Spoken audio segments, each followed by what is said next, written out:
Ya, kita masih membahas terkait dengan kerjasama antara Indonesia dan juga Arab Saudi. Ini kita lebih fokuskan kepada tenaga kerja Indonesia yang bekerja di Arab Saudi, begitu Bu Indri. Tadi kita sempat menyinggung Bu Indri pada saat jeda iklan bahwa di tahun 2010 ada kurang lebih ribuan TKI Indonesia yang memang dipulangkan terkait dengan legalitas, begitu tenaga kerja Indonesia. Lalu setelah 2010 tidak ada lagi tenaga kerja Indonesia dipulangkan. Apakah ini berarti menurut saya adalah tanda tanya besar. Apakah Indonesia sudah sesuai dengan ketentuan atau justru ini dibiarkan oleh Arab Saudi dan akhirnya banyak sekali tenaga kerja Indonesia yang disiksa atau dihukum mati begitu di Arab Saudi. Bu Indri melihatnya bagaimana sebenarnya langkah Indonesia? Apakah harus ada kesepakatan kerjasama antara kedua negara atau seperti apa Bu Indri? Ya, tentunya harus ada kesepakatan kerjasama di antara kedua negara, khususnya di persoalan TKI. Meskipun kunjungan Raja Salman ini kan menginginkan beyond dari persoalan TKI atau migrant worker.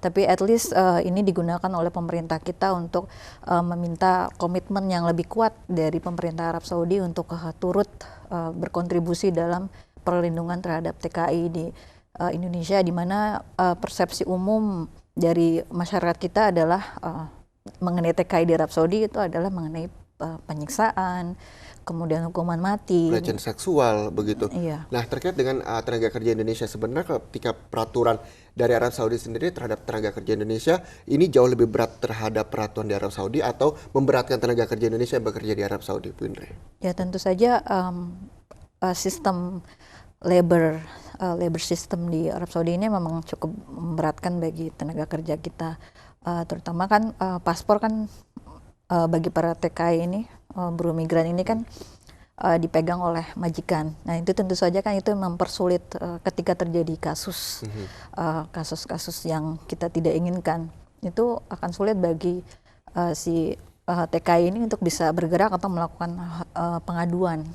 Nah, seperti itu. Oke, tapi kalau misalnya kita berpikir itu adalah peraturan dari Arab Saudi yang memberatkan tenaga kerja Indonesia, tapi kita kan tidak memiliki kewenangan untuk merubah peraturan tersebut, begitu. Lalu sebenarnya apa yang memang harus kita lakukan, begitu? Apakah negosiasi antara Indonesia dan juga Arab Saudi ini cukup dapat berpengaruh terhadap kewenangan atau peraturan yang ada di Arab Saudi? Ya, itu yang harus kita gunakan peluang ini untuk bisa at least mempengaruhi pemerintah Arab Saudi untuk mereform sistem ketenaga kerjaannya, khususnya bagi para buruh migran yang kebanyakan buruh migran dari Indonesia ini kan bekerja sebagai ART.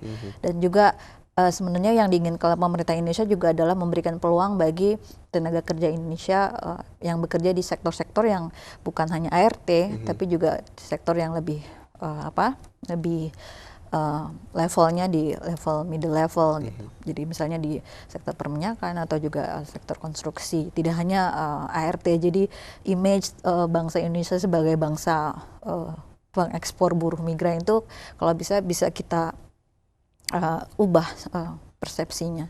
Ubah perlahan. Begitu ya Bu Indri ya. Nah, ketika memang melihat banyaknya buruh migran atau tenaga kerja Indonesia yang bekerja di luar negeri, terutama Arab Saudi, begitu negosiasi yang memang diusahakan atau diupayakan menjadi peluang untuk meringankan hukuman ataupun meringankan kebijakan-kebijakan yang memberatkan tenaga kerja Indonesia. Sikap Indonesia seharusnya seperti apa untuk menerapkan bahwa Indonesia tuh bukan hanya mengekspor buruh migran saja, tapi memiliki buruh migran yang terampil. Seperti apa sih Bu Indri seharusnya Indonesia lakukan?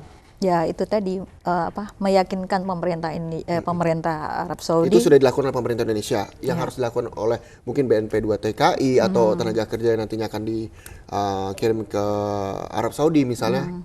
Seperti apa? Ya, kalau saya melihat bahwa untuk BNP 2 TK ini ya kerja beratnya itu adalah di Indonesianya ini.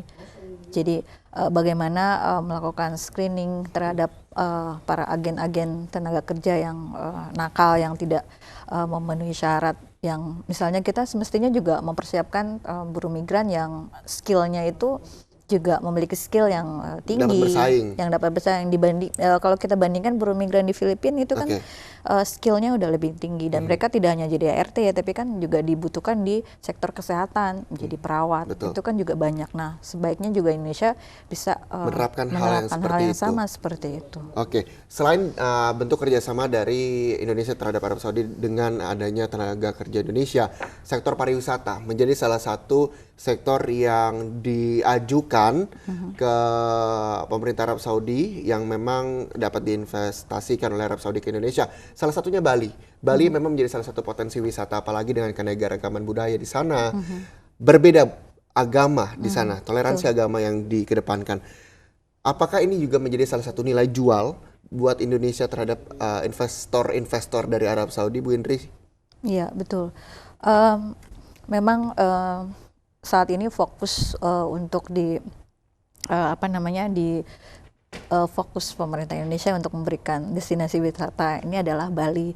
Dan karena memang secara infrastruktur maupun juga fasilitas tourism itu memang sudah lebih lengkap dibandingkan di destinasi wisata lainnya. Tapi itu tidak tertutup kemungkinan Indonesia juga menyodorkan atau memberikan tujuan-tujuan wisata lainnya di Indonesia yang tentu saja bisa digunakan peluang bagi para investor Arab Saudi untuk melihat potensi-potensi wisata Indonesia. Misalnya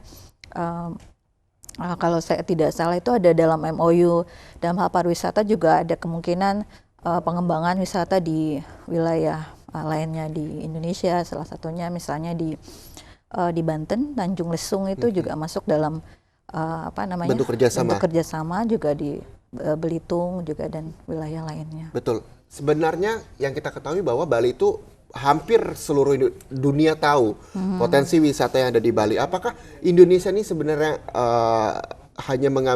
pemerintah Indonesia ini hanya mengambil simpelnya saja dengan menyodorkan Indonesia bahwa semua orang akan sudah tahu Bali begitu. Mengapa tidak menyodorkan tempat-tempat wisata lain seperti misalnya Raja Ampat begitu. Terus juga ada misalnya Abu Naken, Danau Toba dan tempat pariwisata lainnya. Begitu, Bu. Apakah ini memang menjadi salah satu strategi dari pemerintah Indonesia yang menyodorkan destinasi wisata yang memang sudah mendunia? Menurut saya selain juga Indonesia menyodorkan, itu juga ada keinginan dari Arab Saudi untuk memilih Bali. Karena berdasarkan bahwa itu tadi bahwa dari segi fasilitas infrastruktur juga udah lebih lengkap. Itu juga keinginan dari pemerintah Arab Saudi untuk juga memilih Bali. Jadi tidak hanya dari pihak Indonesia yang menyodorkan, tapi pihak Arab Saudi juga menginginkan untuk datang ke Bali. Oke, ketika Bu Indri berbicara tentang bahwa ini tidak hanya keinginan Indonesia, tapi keinginan dari Arab Saudi sendiri yang ingin berkunjung ke Bali. Sebenarnya apa yang bisa dilihat oleh pemerintah dari Arab Saudi terkait dengan memberikan investasinya kepada Bali terutama, Bu Indri? Ya, tentunya mereka ingin melihat peluang pengembangan turisme di Bali. Dan sebelumnya saya sudah ungkapkan bahwa dalam sebuah wawancara di salah satu televisi, Pak Alwi Siap juga mengungkapkan bahwa sebelum kunjungan Raja Salman ini sudah ada pembicaraan mengenai keinginan dari pihak Arab Saudi untuk mengembangkan sektor pariwisata di Bali seperti keberhasilan mereka di Maldives. Ketika memang ingin membandingkan antara Maldives dan juga Bali, apakah ini menjadi salah satu potensi juga bagi pariwisata Indonesia? Tidak menutup kemungkinan seperti Pantai Lesung di Banten, begitu Raja Ampat di Papua, itu tidak menutup kemungkinan akan datang investor-investor dari Arab Saudi, Bu Indri? Betul. Tentunya kita mengharapkan bahwa Bali itu hanya sebagai pintu gerbang. Jadi pintu gerbang untuk masuk ke sektor pariwisata lainnya. Jadi melalui Bali lah kemudian kita menyodorkan destinasi wisata lainnya, seperti itu. Selain sektor pariwisata begitu, makanan halal ini bisa menjadi salah satu investasikah Arab Saudi di Indonesia, Indri? Ya, betul. Pasar market produk halal itu untuk di Arab Saudi cukup besar. Nah, kita masih belum memanfaatkan itu. Jadi yang sudah memanfaatkan itu adalah Malaysia dan Thailand. Apa yang membuat Indonesia tidak memanfaatkan? Sumber dayanya tidak ada atau sumber daya manusianya yang tidak ada selain sumber daya alam? sumber daya alam tentunya kita ada ya, Melimpah begitu. melimpah. Apalagi bahan baku misalnya, contoh misalnya kalau tidak salah itu tuna yang makanan beku tuna yang Thailand itu sebenarnya juga salah satu bahan bakunya didapat dari Indonesia gitu. Sesuai dengan Tapi MOU juga tentang maritim begitu, perikanan nah juga itu berhubungan. tentunya harus, nah itu menjadi PR bagi kita untuk meningkatkan awareness, kesadaran akan peluang investasi produk halal, karena memang awareness atau kesadaran kita untuk memanfaatkan pasar halal ini masih kurang. Padahal kita adalah muslim terbesar di dunia gitu. Nah ini yang belum kita manfaatkan. Seperti itu. Oke. Sebelum kita membahas lebih lanjut nih, kita tadi lagi-lagi masalah Bali yang memang memiliki toleransi agama yang cukup kuat di Indonesia, begitu Bu Indri. Nah, berbicara dengan Bali, ini ada pemirsa di mana Raja Salman beserta rombongan begitu juga akan menyambangi Bali, namun kemarin siang juga mengunjungi Masjid Istiqlal Jakarta. Lalu dari Masjid Istiqlal, Raja Salman kemudian bertolak ke istana untuk mengikuti acara penanaman pohon yang disaksikan langsung oleh Presiden Joko Widodo.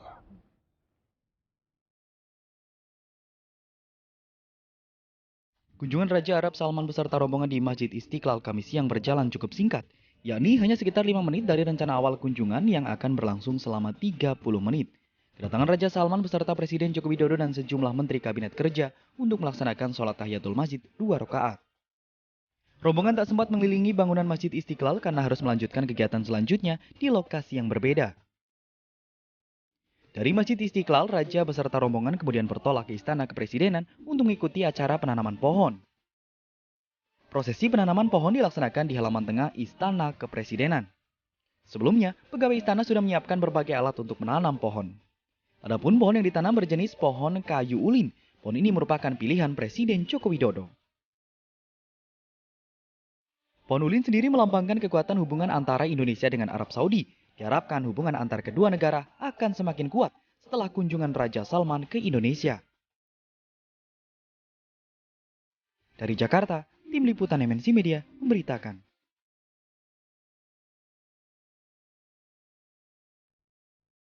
Ya, kemarin setelah agenda Raja Salman bin Abdul Aziz, begitu Bu Henry menyambangi Masjid Istiqlal lalu menanam pohon, juga sempat bertemu dengan ormas Islam. Bu Indri melihatnya seperti apa? Apakah ada pembicaraan yang berkaitan dengan politik internasional antara Raja Salman dengan ormas Islam yang di Indonesia, Bu Indri? Ya tentunya pertemuan antara Raja Salman dengan ormas Islam tentunya juga bisa dimanfaatkan dalam diskusi mengenai bagaimana kerjasama antara Indonesia dan Arab Saudi ini untuk khususnya dalam isu Palestina. Jadi bagaimana kedua negara ini memanfaatkan posisi masing-masing yang signifikan di kancah internasional ini untuk bisa mendorong perundingan damai bagi Palestina, dan kemungkinan itu juga menjadi salah satu yang didiskusikan dalam dialog dengan Raja Salman. Iya, dan kita juga melihat tadi bahwa ada filosofi menanam pohon ulin dengan Pak Presiden Joko Widodo. Ini artinya kita ketahui bahwa pohon ulin ini pohon yang cukup kuat begitu. Sebagai lambang mempererat dan memperkuat silaturahmi hubungan kerjasama antara Indonesia dan Arab Saudi. Kalau Bu Indri melihatnya seperti apa, Bu Indri? Ya, memang simbol itu, simbol penanaman pohon juga sudah dilakukan di masa Presiden kita Soekarno ya. Dan itu merupakan sebuah simbol hubungan dua negara ini yang sudah cukup lama dari tahun 48, dan semestinya juga harus semakin kuat dan semakin saling memahami antara kedua negara ini, yang menurut saya masih harus saling memahami satu sama lain. Harus saling memahami satu sama lain, seperti Bu Indri melihatnya, apakah ada yang belum dapat memahami satu sama lain antara negara Arab Saudi dengan Indonesia, Bu Indri? Ya tentunya dari kedua negara masih, kalau menurut saya masih kurang pemahaman. Misalnya seperti apa, dalam bentuk kerjasama apa yang memang belum bersinergi antara Indonesia dan Arab Saudi? Misalnya dalam hal bidang kebudayaan, di mana bahwa Indonesia ini merupakan sebuah negara yang sangat multikultural dan dari ribuan suku dan juga agama yang berbeda-beda dibandingkan misalnya dengan Arab Saudi yang memang cukup monolitik. Indonesia kan sangat plural, sangat kebinekannya sangat besar. Itu juga yang juga salah satu yang harus dipahami oleh pemerintah Arab Saudi, dan Indonesia juga harus memahami bahwa pemerintahan Arab Saudi yang notabene memang merupakan pewaris dari aliran Wahabi, karena itu yang seringkali menjadi ketidakpemahaman dari masyarakat Indonesia. Oke. Kebudayaan memang menjadi salah satu keunggulan dari Indonesia di mata dunia. Itu juga yang memang ingin dilihat di Bali mungkin Bu Indri oleh Raja Salman bin Abdulaziz dan juga para delegasinya. Ya, betul. Apalagi Pulau Bali ini kan mayoritas masyarakat Non-Muslim. ini adalah beragama Hindu, Ya. dan tentunya kita harus bisa menunjukkan kepada Arab Saudi bahwa meskipun Indonesia ini beragam dari budaya, agama, suku, bahasa, tapi kita bisa mempertahankan kebinekaan itu, dan salah satunya ditunjukkan dengan Pulau Bali yang sebenarnya itu adalah mayoritas Hindu, meskipun memang ada sebagian kecil penduduk Muslim juga tinggal di Bali. Di Bali. Ya, Bu Indri, kemarin juga dalam vlognya Pak Presiden Joko Widodo, Raja Salman bin Abdulaziz juga mengucapkan terima kasih dan apresiasi sebesar-besarnya kepada masyarakat Indonesia. Kita tahu sejak keberadaannya Raja Salman di Bandara Halim Perdana Kusuma, antusiasme masyarakat menyambut Raja Salman cukup meriah begitu. Kalau Bu Indri melihatnya seperti apa nih? Sudah ada kemeriahan menyambut Raja Salman, ucapan terima kasih juga sudah diberikan oleh Raja Salman. Bu Indri? Ya, saya melihatnya bahwa antusiasme masyarakat ini melebihi antusiasme ketika Presiden Barack Obama datang ke Indonesia, ya, karena memang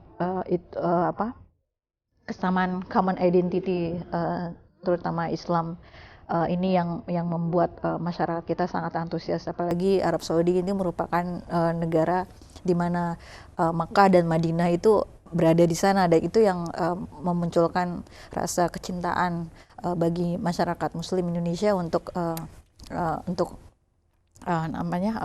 hadir dan menyambut dengan sangat antusias. Apalagi juga Raja Salman ini sangat terharu ketika melihat penyambutan masyarakat, juga para pelajar yang di Kota Bogor, meskipun diguyur hujan deras, tapi mereka tetap mengibarkan bendera untuk menyambut Raja Salman. Bendera Arab Saudi dan juga Indonesia. Dan itu sangat. Terakhir sebelum kita mengakhiri dialog ini, apa menurut Bu Indri yang memang harus dilakukan Indonesia, bentuk kerjasama semacam apa yang tentunya bisa menguntungkan kedua negara, terutama Indonesia, Bu Indri? Ya, kalau saya berharap bahwa kedatangan Raja Salman ini tidak hanya berhenti di penandatangan MOU, tapi juga ada action dari itu, di pertemuan-pertemuan lanjutan antara government to government yang juga harus dilakukan, dan juga tidak hanya dari hal pemerintah tapi juga dari people to people atau business to business, itu juga harus sama-sama. Jadi ada sinergi, tidak hanya pemerintah kedua negara, tapi juga dari masyarakat dan juga kalangan bisnis dari kedua negara. Itu yang saya harapkan dari kunjungan Raja Salman. Jadi tidak hanya berhenti di penandatanganan. Perlu ada aksinya. Harus ada aksi. Baik, terima kasih banyak Bu Indriana Kartini dari LIPI atas waktunya. Terima kasih banyak. Dan pemirsa, usai jeda kita juga masih akan memberikan informasi terkait dengan kedatangan Raja Salman bin Abdulaziz. Tetaplah bersama kami di Special Report Anyus TV.